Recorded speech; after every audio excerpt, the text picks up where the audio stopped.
wabarakatuh. Ya, baik. Hari ini kita membahas terkait dengan cerebral blood flow ya. Oke, lanjut, next slide. Ya, jadi kalau kita lihat otak itu ukurannya kecil. Ya, jadi kalau dilihat dari berat ya, dari weight-nya itu sekitar dari 2% berat tubuh ya. Kemudian tapi ternyata jantung itu memompa darah itu sebesar 15% itu ke otak. Ya, jadi dengan berat yang hanya 2%, ternyata aliran darah ke sana ada sekitar 15%. Nah, konsumsi oksigen yang terjadi di otak itu ternyata lebih besar lagi, yaitu sekitar 20%. Dan untuk konsumsi glukosa itu ada sekitar 25%. Ya, itu kenapa disarankan pada individu, apalagi dalam status kayak kalian pelajar ya. Jadi jangan nggak makan karbohidrat ya. Jadi karena ternyata glukosa itu menjadi sumber energi ya. Jadi sekitar 25% dikonsumsi di otak. Oke, next slide. Ya, jadi ini kita bisa lihat ya sirkulasi dari darah ke otak. Lanjut dulu. Ini kok kepotong ya, Dek? Coba back yang slide tadi, Dek. Ini kenapa kepotong semua ya?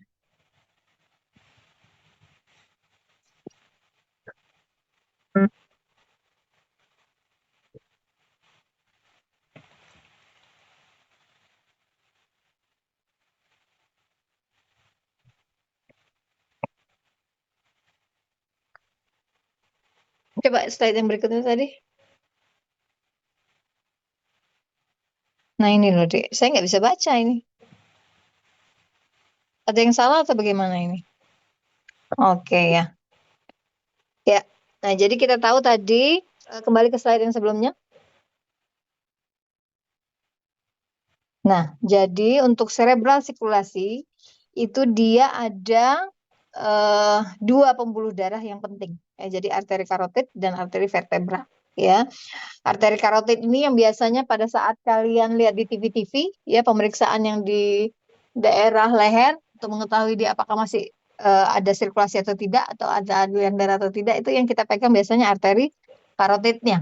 Ya, oke, next slide. Nah, jadi otak itu menerima darah ya, jadi dari 4 arteri utama. Ya, jadi di sini dibilang 4 main artery. Ya, jadi 2 itu dari arteri internal karotid yang tadi saya sampaikan ya. Kemudian 2 lagi dari vertebra arteri.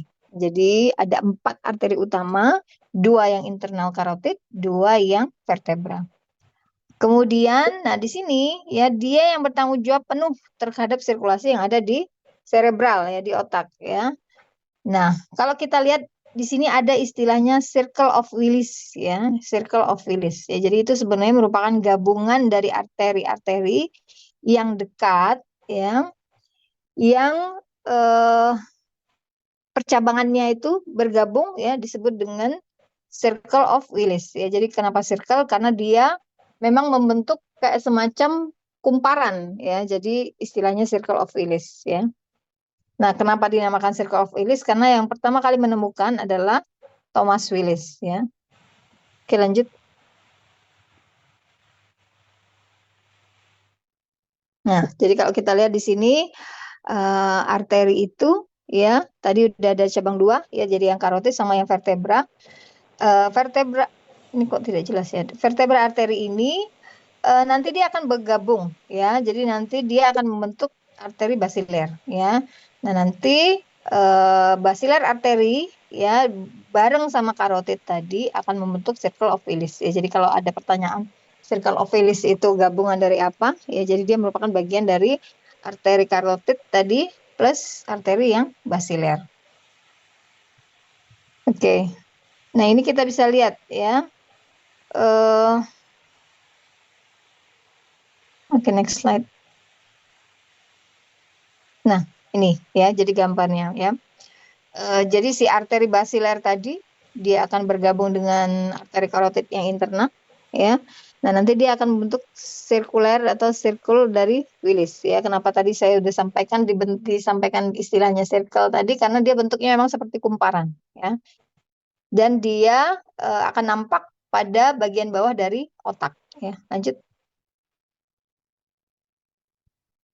Nah, itu ya. Jadi percabangannya arteri besar, arteri kecil ya. Di bagian tengah yang gabungan semuanya itu disebut dengan circle of Willis ya. Oke, lanjut lagi. Ya, ini juga sama. Lanjut deh. Ya, sekarang kita bahas tentang cerebral blood flow ya. Jadi kita harus tahu dulu ya normal rate atau angka dari aliran darah ke otak ya. Jadi kalau dilihat di sini pada orang dewasa rata-rata sekitar 50 sampai 60 mm per 100 gram berat otak per menit. Ya, jadi aliran darahnya itu 50 sampai 65. Ya, jadi hitungannya per 100 gram berat otak. Itu kenapa beda-beda tiap orang ya. Jadi karena hitungannya tidak utuh persis ya, karena dia hitungnya per gram. Kemudian kalau dilihat ya kurang lebih ya untuk total dari otak itu sekitar 750 sampai 900 mili. Ya jadi tiap orang beda-beda. Tapi range normalnya antara 750 sampai 900 mili per menit ya.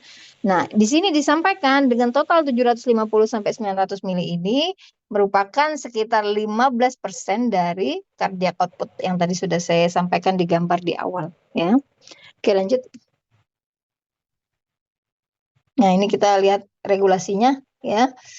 Udah tulisannya kok tidak terbaca ya. Ya sudah. Pokoknya intinya ya cerebral blood flow ini berfungsi untuk metabolisme ya daripada jaringan di otak. Ya, jadi apa saja yang dibawa ya dari aliran darah tadi ada oksigen pasti ya, kemudian CO2 ya karena ada pertukaran di situ dan ada ion hidrogen. Oke, lanjut.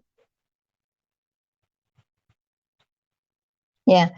Nah, di sini ya peningkatan cerebral blood flow itu sebagai respon terhadap peningkatan atau berlebihan dari CO2 dan berlebihan dari ion hidrogen. Jadi semakin tinggi kadar CO2 atau ion hidrogen ya akan terjadi peningkatan cerebral blood flow. Ya, kenapa?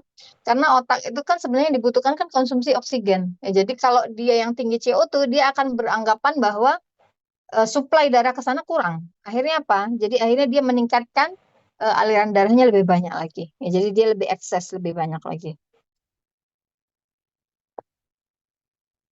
Oke, lanjut.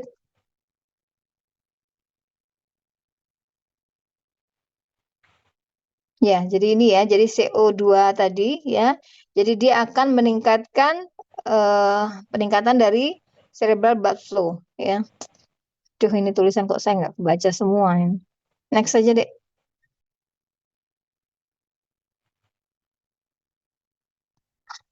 Lanjut lagi. Ya, jadi intinya ini ya. Jadi karena tadi CO2-nya itu dianggap tinggi ya, jadi dianggap ada fase oksigen defisiensi. Ya, jadi oksigennya dianggap kurang. Akhirnya terjadilah regulasi dari blood flow tadi ya. Nah, untuk kebutuhan oksigen ya di sini dibilang ya. Aduh, saya nggak kebaca tulisannya, Dek. Gimana ini? Memang dari awal slide-nya putih atau perasaan saya nggak pernah bikin putih. Ini kok putih ya?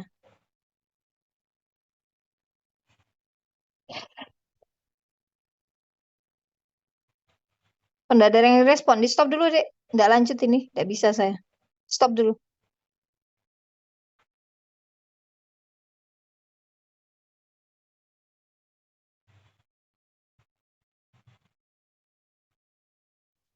Kita mulai 10 menit lagi ya. PPT-nya saya edit dulu.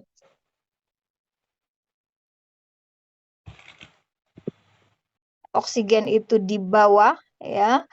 Sekitar 30 mm Hg ya. Karena normalnya itu 35 sampai 40, maka akan terjadi peningkatan cerebral blood flow-nya itu meningkat secara signifikan. Nah, jadi normal PO2 untuk di otak itu sekitar 35 sampai 40. Jadi kalau terjadi penurunan sampai dengan di bawah 30, maka akan terjadi peningkatan daripada aliran darah ke otak, ya.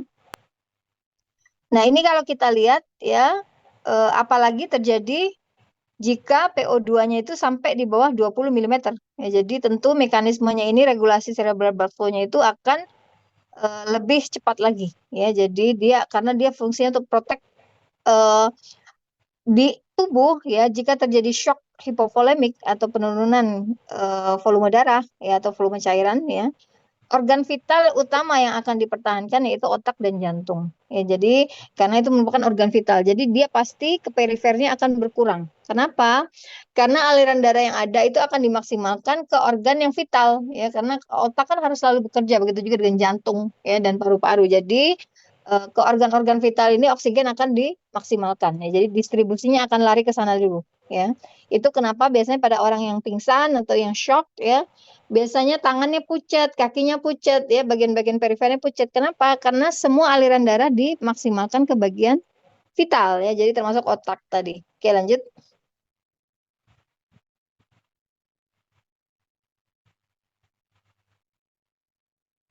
Ya, next slide. Ya. Nah, di sini kita bisa lihat, ya. Jadi ada istilahnya autoregulasi. Ya, berarti dia regulasi secara otomatis, ya. Jika terjadi penurunan atau perubahan tekanan di arteri tadi. Ya, jadi patokannya tadi yang PO2 tadi sih, ya, jadi patokan. Ya, jadi autoregulasi ini terjadi pengaturan aliran darah ke otak, ya. Nah, kalau kita lihat di sini, ya, cerebral blood flow autoregulasi ini dengan limit arteri tekanan sekitar 60 sampai 140. Ya, jadi ada batas tekanan arteri sekitar 60 sampai 140, ya. Oke, lanjut.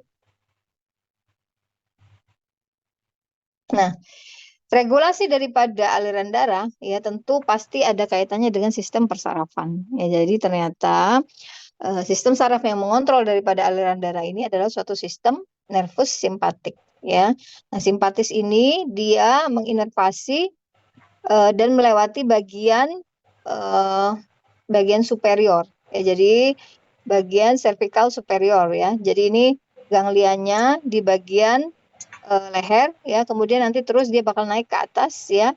Nah, nanti dia akan bersampingan, ya. Jadi dia paralel, ya. Jadi sebelah-sebelahan dengan si arteri cerebral, ya. Jadi dia eh, si pembuluh darah tadi dia akan berjalan berdampingan dengan si pembuluh darah arteri yang cerebral. Oke, lanjut.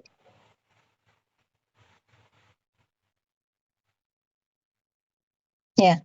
Jadi kalau kita lihat di sini inervasinya ini eh, dia mensuplai dua-duanya, ya. Jadi baik itu arteri yang besar, ya, yang ada di otak, ya, maupun arteri kecil yang penetrasi ke otak, ya. Jadi kan kita tahu tadi di otak itu ada arteri yang besar, ada arteri yang kecil, ya. Jadi semua, ya, baik itu yang besar maupun yang kecil sama-sama diinervasi oleh si simpatetik tadi. Oke, lanjut.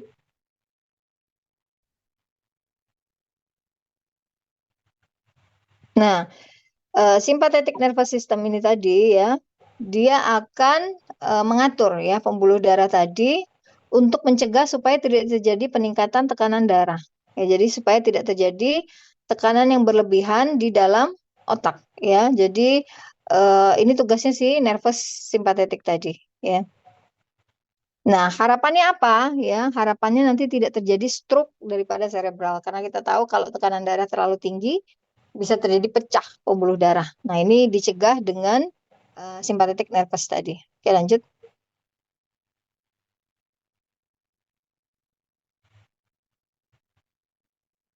Nah, ini, ya. Jadi eh, di sini seperti pelajaran yang sebelumnya, ya.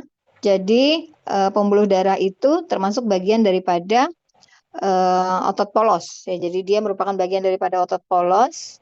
Jadi di sini dia yang namanya otot berarti dia ada kontraksinya. Ya, jadi vascular smooth muscle ini dia akan respon terhadap perubahan tekanan. Ya, jadi jika terjadi perubahan tekanan, tentu dia akan mengalami perubahan juga. Ya, jadi proses ini disebut dengan myogenic activity. Ya, jadi suatu proses yang ikut membantu regulasi atau autoregulasi dari pembuluh darah. Karena kita tahu pembuluh darah tadi, darah itu bisa mengalir pasti karena pembuluh darahnya itu ada ototnya. Ya, jadi si vascular muscle ini tadi dengan istilahnya myogenic activity. Ya. Nah, di dalam pembuluh darah kita tahu ada sel-sel endotel. Ya, jadi si sel-sel endotel ini di otak ya, jadi di sirkulasi otak ini juga membantu ya sistem pembuluh darah yang diistilahkan dengan blood-brain barrier. Ya, kenapa diistilahkan dengan blood-brain barrier ya? Barrier itu artinya pembatas ya, brain itu otak, blood itu darah. Ya, jadi si sel-sel endotel inilah yang bertanggung jawab untuk membatas supaya tidak semua substrat atau matriks atau apapun cairan bisa dengan mudah masuk ke dalam otak. Ya, jadi dia harus melewati barrier si sel endotel ini dulu. Nah, pada kasus di mana selnya ini mengalami kegagalan, ya, contohnya hipertensi, ya, fungsinya ini bisa mengalami kerusakan. Ya, jadi itu kenapa biasanya pada pasien-pasien dengan stroke itu sel-sel endotel di otaknya sudah mengalami kerusakan. Oke, next slide. Ya, ini faint itu artinya pingsan. Ya, jadi pada orang yang dengan pingsan apa yang terjadi? Ya, jadi pada orang yang dengan pingsan itu ternyata terjadi temporary loss dari consciousness. Jadi dia kehilangan kesadaran tapi sementara. Ya, jadi kenapa bisa terjadi? Ternyata karena ada kelemahan. Ya, jadi terjadi kehilangan mendadak atau penurunan mendadak dari aliran darah ke otak. Ya, jadi kalau ada orang pingsan itu terjadi karena ada penurunan aliran darah mendadak ke otak. Ya, jadi akhirnya dia terjadi pingsan ya atau fainting ya. Nah, ini biasanya merupakan simptom atau gejala yang normal terjadi ya pada orang-orang yang sering terjadi perubahan naik turun ininya tekanan darahnya. Jadi untuk orang-orang yang sering punya darah rendah misalnya ya, atau orang-orang yang justru terlalu sering darah tinggi terus tiba-tiba terjadi perubahan juga kadang terjadi pingsan. Ya, jadi ternyata ya banyak faktor yang mempengaruhi daripada pingsan ini tadi ya. Oke, lanjut. Nah, apa yang terjadi kalau pada pasien dengan stroke? Ya, jadi ternyata pada pasien dengan stroke itu blood supply-nya itu dia mengalami blocking jika stroke-nya itu termasuk stroke yang bukan tipe hemorrhagic ya, jadi tipe yang ischemic. Ya, jadi di mana saluran pembuluh darah tadi diblok atau diblokade oleh sumbatan ya, entah sumbatannya itu dari plak lemak ya atau dari sumbatan yang lain ya. Nah, ini bisa terjadi stroke yang tipenya ischemic ya. Sedangkan untuk stroke yang tipenya hemorrhagic berarti dia terjadi pecah pembuluh darahnya. Ya, jadi untuk yang ischemic dia terjadi block ya, jadi aliran darahnya berkurang. Sedangkan untuk yang hemorrhagic dia terjadi pecah pembuluh darahnya. Nah, yang paling sering terjadi ya pada jenis stroke ini justru yang jenis yang ischemic ya. Jadi di sini dibilang karena pembuluh darah di otak itu banyak aliran yang kecil-kecil pembuluh darahnya. Nah, ini bisa menyebabkan gangguan ya. Jadi disability karena aliran darah yang mensuplai ke bagian otak tertentu, akhirnya bagian otak yang mengatur fungsi tubuh misalnya sebelah kanan atau sebelah kiri akhirnya jadi ikut tidak berfungsi. Oke, lanjut. Nah, jadi apa saja faktor yang mempengaruhi dari autoregulasi? Jadi kalau kita lihat di sini, misalnya oksigen kurang ya pada kondisi hipoksia, ya, misalnya di dalam kendaraan ya dengan oksigen tertutup, terus tapi aliran udara tidak jalan, ya, itu bisa terjadi hipoksia, ya, atau bisa juga terjadi karena trauma, ya. Jadi misalnya dia ada kendaraan mobil, terus dia terjadi crash, tabrakan, ya, ada head injury, ya, atau bisa juga setelah operasi, ya itu juga bisa, ya. Atau bisa juga karena ada tumor, ya. Jadi ada massa di dalam otak, ya. Nah itu menekan ke pembuluh darah yang ada di dalam otak, ya. Atau terjadi edem di otak. Nah edem di otak ini biasanya paling sering terjadi pada pasien-pasien dengan post trauma. Jadi dia post KLL, habis kecelakaan, terus kemudian akan terjadi pembekakan di otak karena sebelumnya terjadi benturan ya di bagian otak ya. Pada saat terjadi benturan itu akan terjadi edem ya. Lanjut.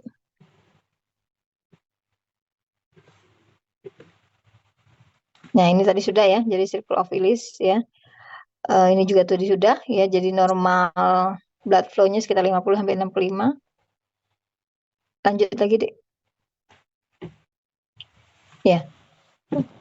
Ya, ini sekarang kita bahas yang BBB. Kita break 5 menit sebentar ya.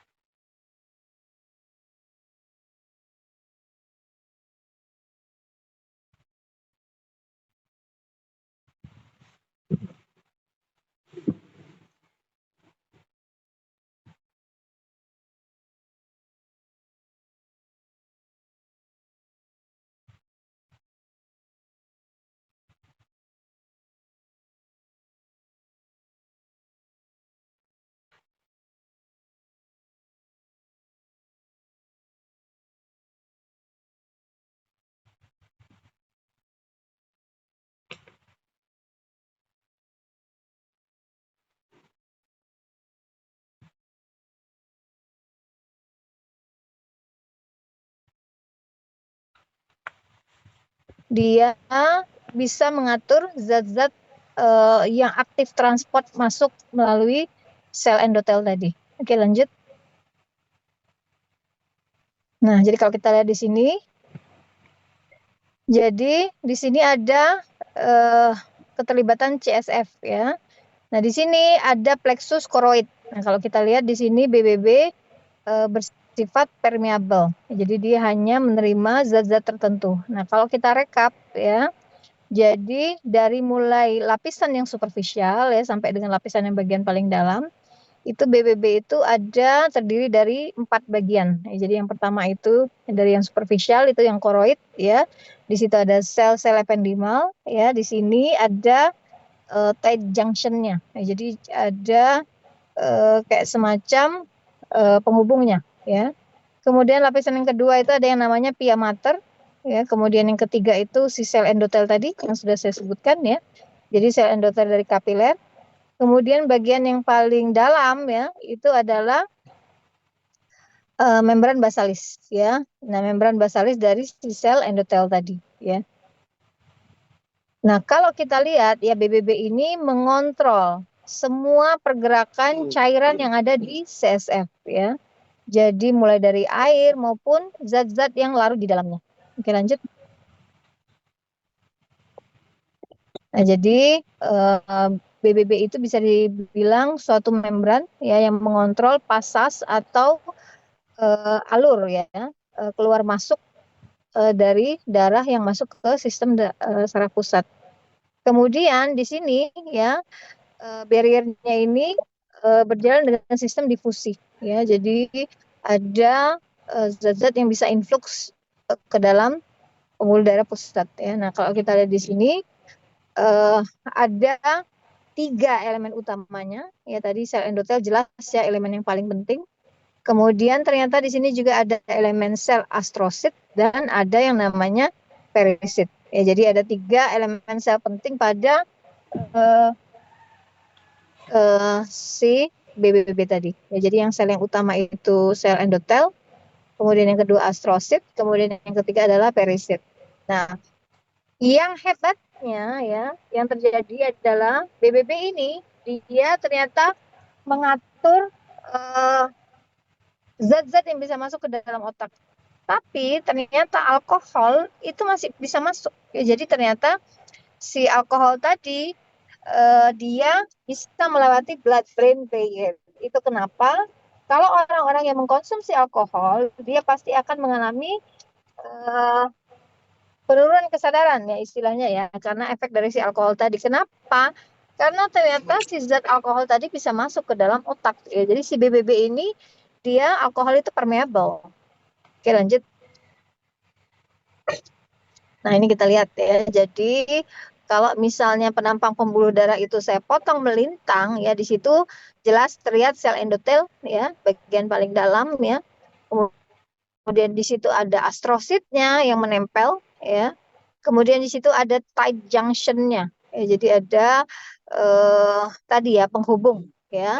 Nah, di situ juga yang bagian merah itu yang kanan atas ya, itu ada perisit namanya. Nah, nanti di bagian paling tengah itu adalah lumen dari si pembuluh darah tadi.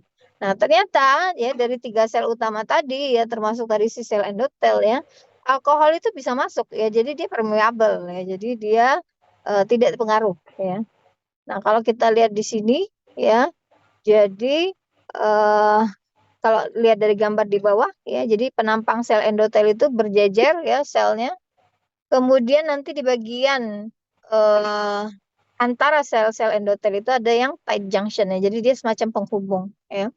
Kemudian membran basalis ya, di bagian bawahnya itu ada membran basalis.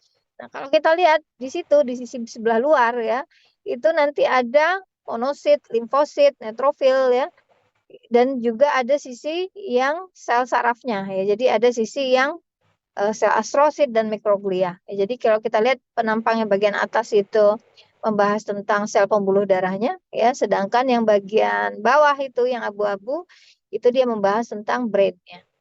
Oke, lanjut.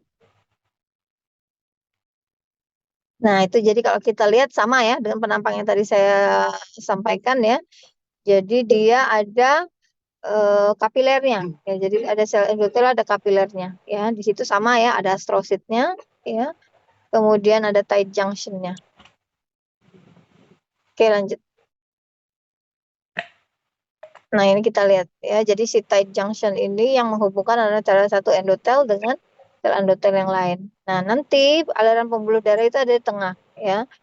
Nah, di sana nanti ada sel-sel yang sel-sel pembuluh darah, juga ada sel-sel yang sel sarafnya. Di situ bisa kita lihat ada contoh yaitu sel glial ya. Sel glial ini termasuk bagian dari sel saraf.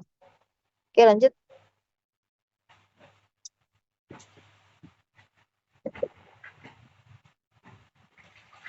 Kemudian ini fisiologi dari BBB ya. Kalau kita lihat di sini di otak ya, endotel itu dia ada bagian tight junction tadi ya.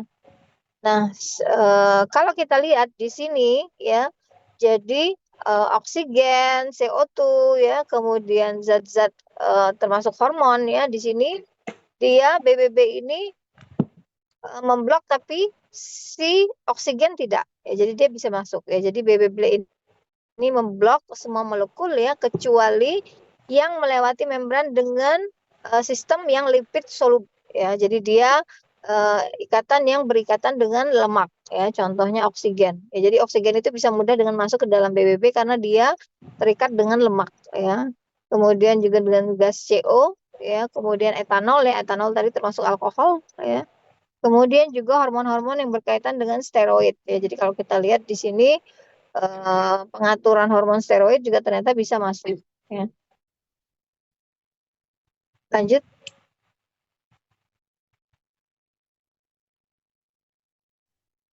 Ya, ini sama ya. Jadi dia menjelaskan molekul-molekul yang bisa berikatan dengan BBB. Oke, lanjut.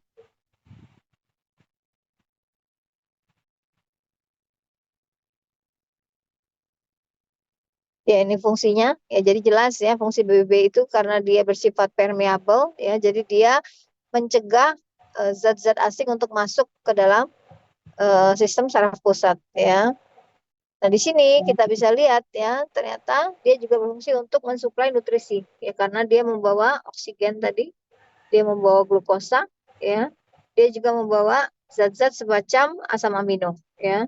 Kemudian dia juga mengatur proses pelepasan dari regulasi yang berkaitan dengan sistem saraf ya, contohnya dengan sitokin. Oke, lanjut. Ya, ini sama tadi ya. Jadi intinya kapiler dari otak tadi ya, untuk zat-zat yang lipid soluble ya, jadi zat yang berikatan dengan lipid tadi, contohnya tadi oksigen ya, dia akan dengan mudah masuk ya. Oke, lanjut.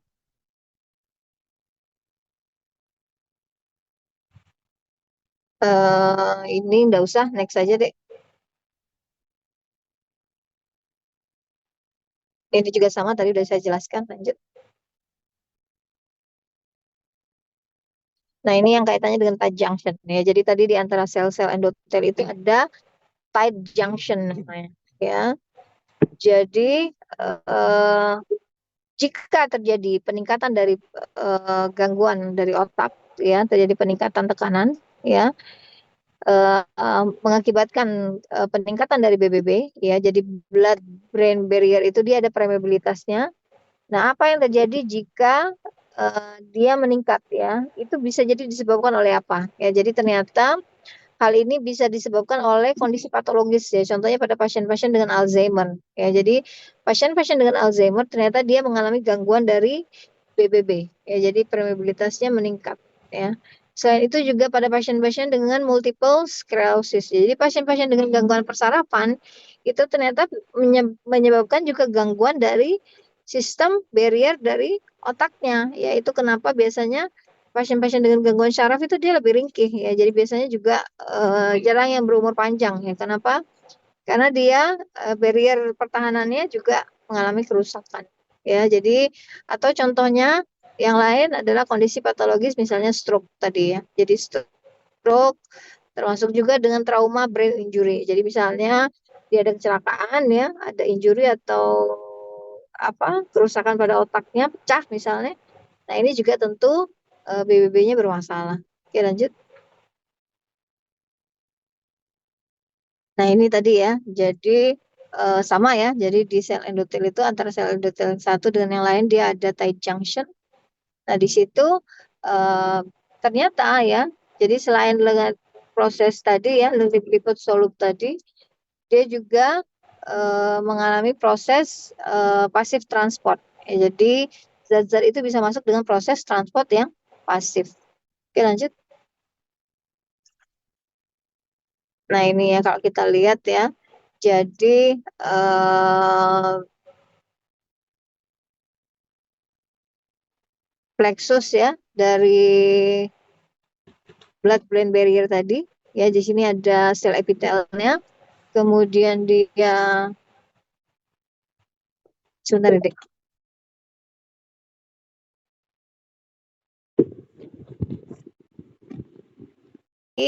Kita tahu bahwa sel-sel di dalam pembuluh darah itu tadi sel endotel itu bentuknya kolumner. Ya, jadi dia bentuknya kolumner. Kemudian di sini ya ada yang namanya blood cerebrospinal fluid. Jadi dia merupakan cairan cerebrospinal ya. Nah, di sini kita tahu bahwa fungsinya untuk membuang daripada zat-zat yang tidak digunakan oleh tubuh atau yang tidak digunakan oleh otak ya. Kalau tadi sifatnya dengan passive transport ya, kalau pada yang ini dia sifatnya transport aktif. Oke, lanjut.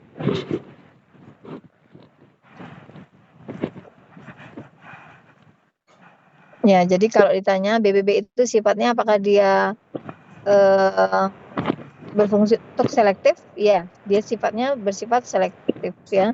Kemudian dia menjaga otak dari infeksi ya karena dia bersifat selektif tadi ya.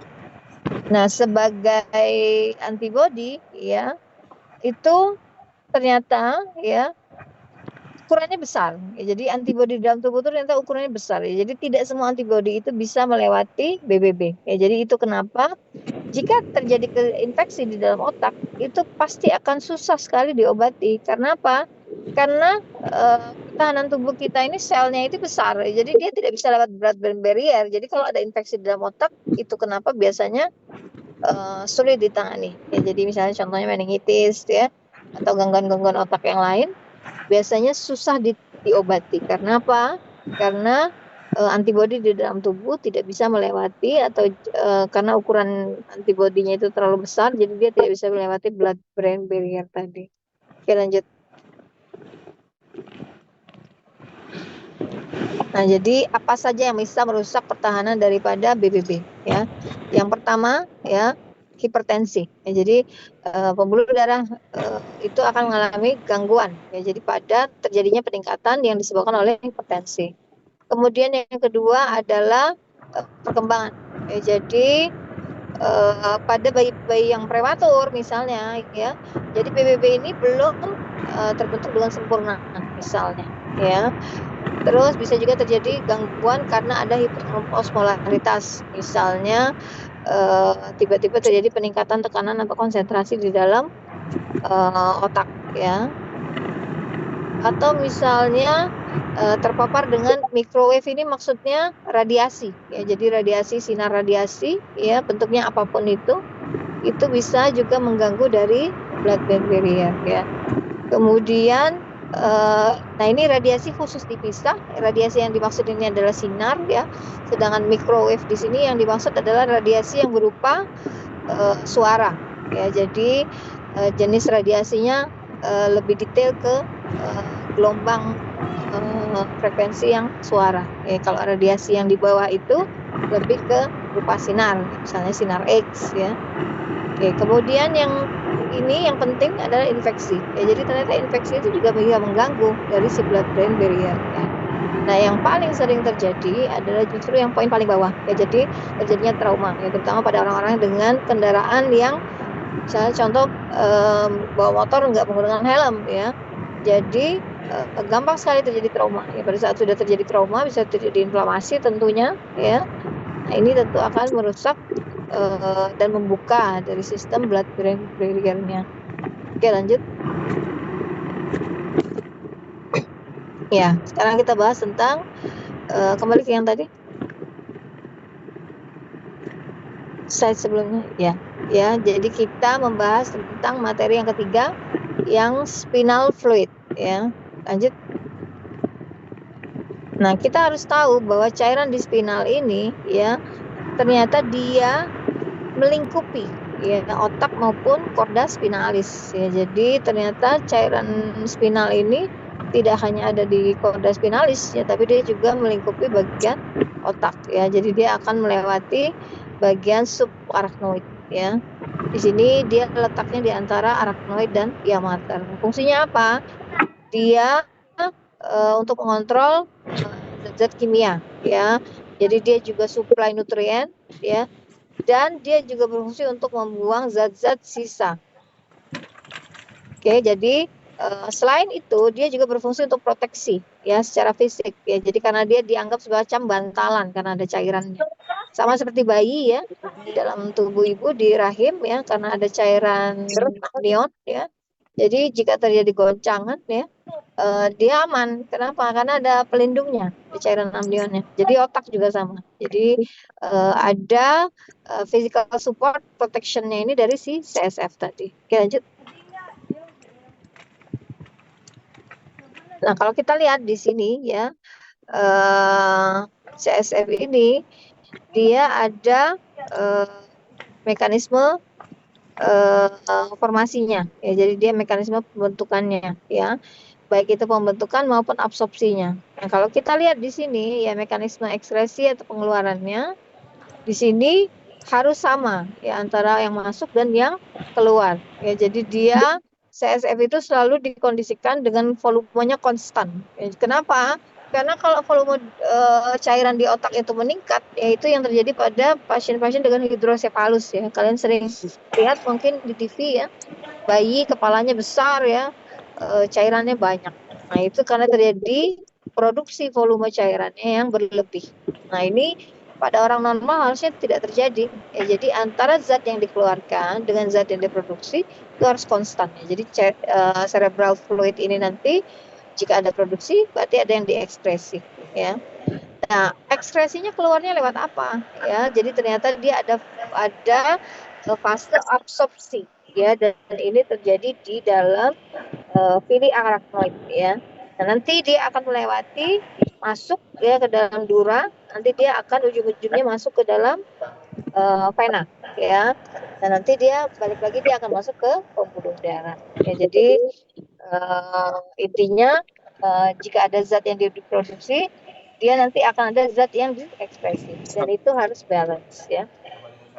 Oke, lanjut.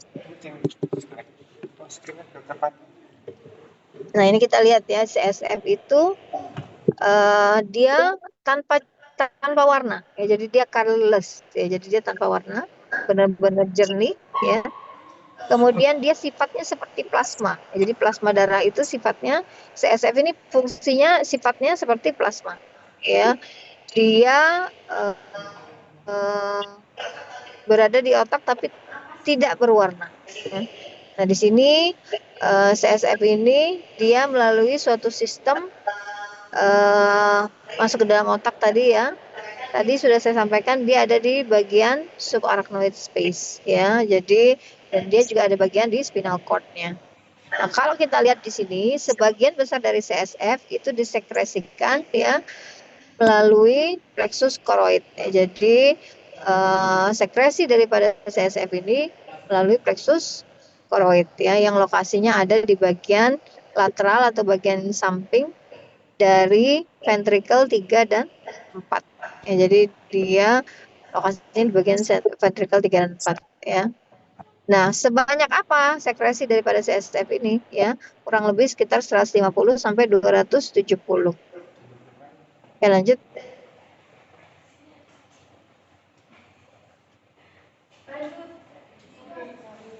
Ya, ini ya. Jadi kalau kita lihat CSF itu ya mulai dari otak ya sampai dengan bagian korda spinalis.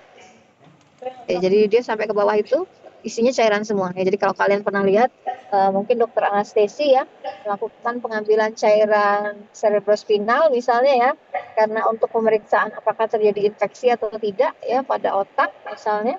Nah, itu kita mengambilnya dari eh, jarak antara satu tulang vertebrae yang satu dengan yang lain ya. Jadi dia diambil di bagian tulang belakang ya karena di situ ternyata juga dialiri ya di korda spinalis itu juga dialiri oleh cairan cerebrospinal. Jadi pengambilan dilakukan di daerah tulang vertebra. Lanjut.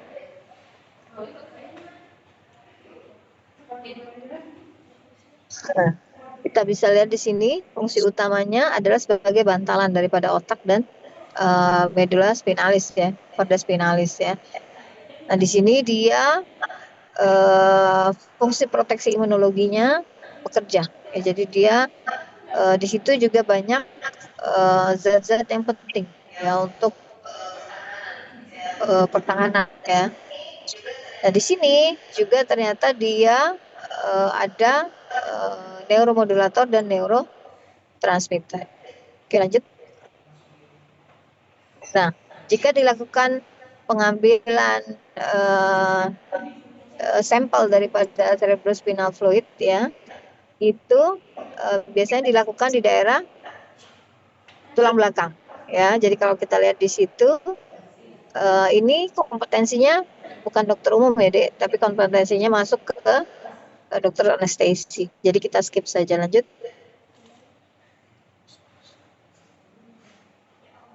Nah, ini ya. Jadi tapi kalian harus tahu ya, karena kadang-kadang dokter umum diminta mendampingi ya. Jadi biasanya lumbar fungsi ya atau fungsi lumbal itu dilakukan di tulang belakang ya di antara lumbal 3 dan 4 ya istilahnya puncture lumbal ya atau lumbal fungsi ya. Sesamaannya pengambilannya juga dilakukan di bagian lumbalis ya. Jadi sekitar lumbal 3 sampai 4 ya.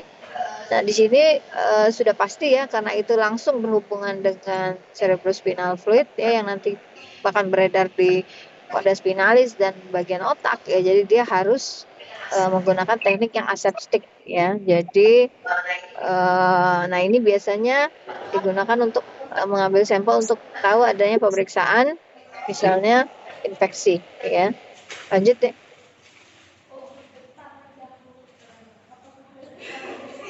Ya, tadi kan sudah saya sampaikan ya. Jadi CSF ini diproduksi oleh choroid plexus tadi ya yang letaknya di antara ventricle 3 dan 4 ya. Kemudian di sini komponennya yang penting ya. Di sini secara struktur tiap filus itu terdiri dari 3 komponen ya. Jadi plexus choroid tadi dia ada komponennya yang pertama adalah ependymal ya jadi bagian sel choroidnya. Kemudian yang nomor 2 adalah bagian pia mater ya. Kemudian yang bagian ketiga adalah yang kapilernya ya. Jadi yang persis di bawah pia mater. Oke, lanjut.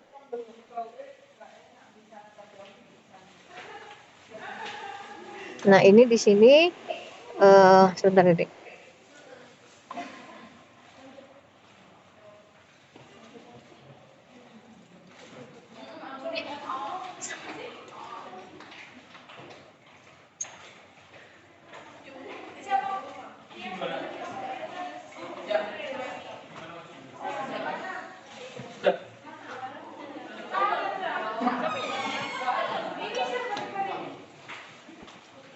Kembali ke slide sebelumnya, Dik.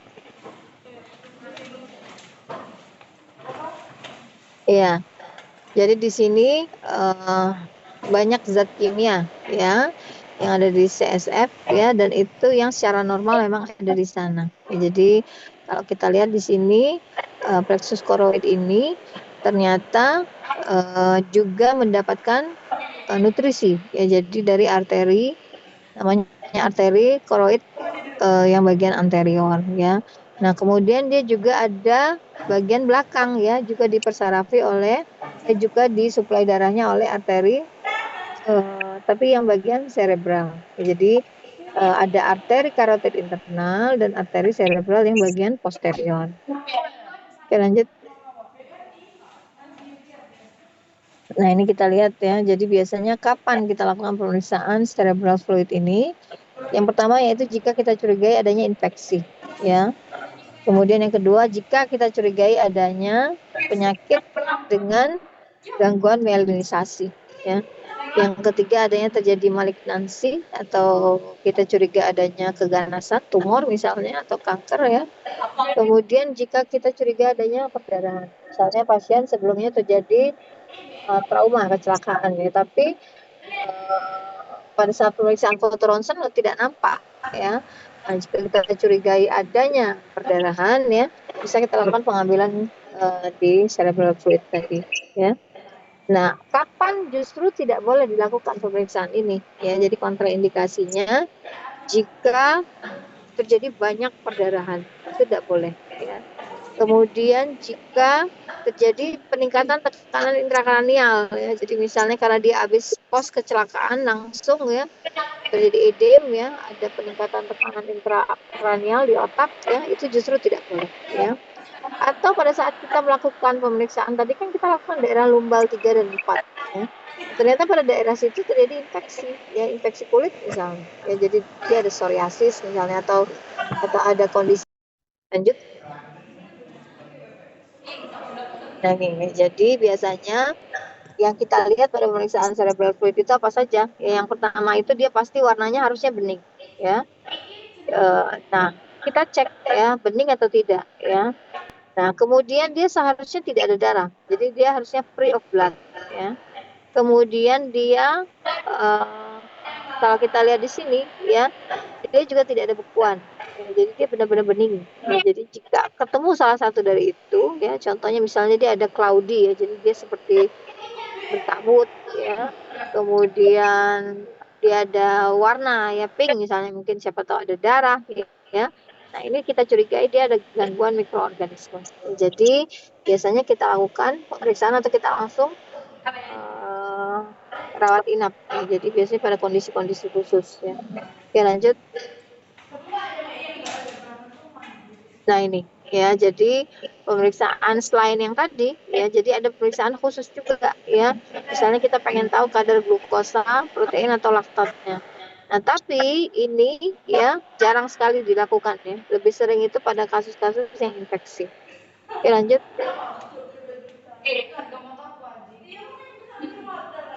Nah, ini ya, jadi pemeriksaan untuk yang glukosa yang tadi ini juga termasuk yang jarang ya. Tadi sudah saya sampaikan, skip saja deh. Ini juga tidak usah ya. Jadi intinya pemeriksaan albumin ya, protein, kemudian imunoglobulin ya, kemudian pemeriksaan glukosa ya, itu termasuk pemeriksaan yang expert ya. Jadi untuk kondisi khusus ya. Jadi untuk mengetahui patologi state ya. Jadi pada kondisi-kondisi yang benar-benar khusus ya. Nah, ini ya biasanya jika kita curigai ada gangguan di misalnya metabolisme di dalam tubuh, misalnya dia ada gangguan di hepar ya, kita juga cari gangguan di otak ya. Lanjut. Nah, ini ya pemeriksaan imunoglobulin ya. Oke, lanjut. Nah, ini ya, jadi pembagiannya ya. Jadi normalnya itu dia clear ya, jadi tidak ada warna. Kemudian limfosit itu seharusnya dia kurang dari 5 ya. Kemudian dia pH-nya ada sekitar 7,4 ya. Kalau kita lihat dia sebenarnya mengandung ada protein ya dengan kadar sekitar 0,15. Kemudian di situ juga dia ada kandungan zat-zat seperti magnesium, fosfor, kalsium ya. Tapi ini pemeriksaan jarang sekali. Oke, lanjut.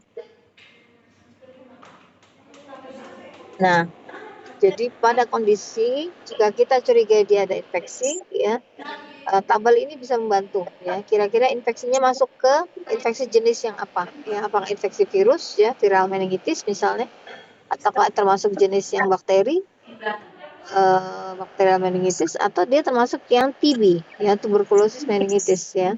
Jangan lupa ya, TB itu dia selain menyerang paru-paru, dia bisa ekstra paru ya, ekstra pulmoner ya. Ekstra pulmoner itu dia bisa menyerang ke tulang, dia bisa menyerang ke kulit ya. Dia juga bisa menyerang ke otak ya. Nah, disinilah pemeriksaan ini sangat membantu ya. Nah, ini kalian baca saja ya. Jadi intinya bedanya kalau misalnya dia TB, dia sel yang ditemukan nanti paling banyak sel mononuklear ya. Sedangkan kalau pada bakterial dia lebih banyak yang jenis yang polimorf ya. Atau perhitungan zat sel count-nya itu pada TB dia di jumlah berapa ya, proteinnya juga di angka berapa, ini dibaca saja ya. Tapi hampir kurang lebih sama ya, cuman perbedaannya paling di warna ya. Jadi kalau yang viral ya, yang infeksi meningitis karena virus itu biasanya dia tetap cairannya warnanya bening ya. Jadi kalau ada infeksi terus dia cairannya masih tetap berwarna bening ya, biasanya kita curigai ini penyebabnya adalah virus. Oke. Ya, intinya take home.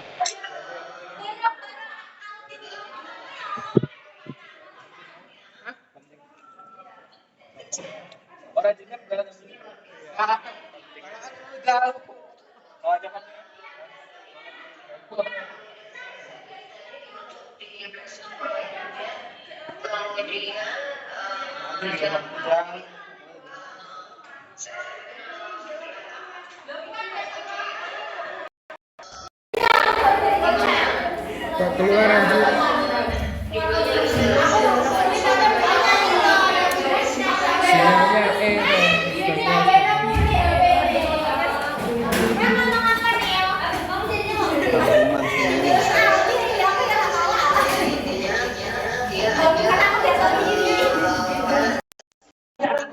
Zat-zat kandungan glukosa dan proteinnya ya. Jadi protein di situ rata-rata mayoritas adalah albumin dan imunoglobulin yang G. Oke, lanjut. Ini skip saja, lanjut lagi ya. Ini sama ya, jadi pathway-nya. Lanjut lagi deh. Ya, lanjut lagi ya. Saya pikir saya cukupkan sampai di sini ya. Kalian 9.40 kan ada kuliah lagi. Untuk PPT-nya nanti saya coba ada tambahan lagi, nanti saya kirimkan ke lewat ketuanya ya. Mungkin dari saya sekian. Terima kasih. Assalamualaikum warahmatullahi wabarakatuh. Waalaikumsalam warahmatullahi wabarakatuh. Terima kasih, Dok. Terima kasih, Dek. Saya izin live ya. Dok. Baik, Dok. Yuk, udah selesai ya?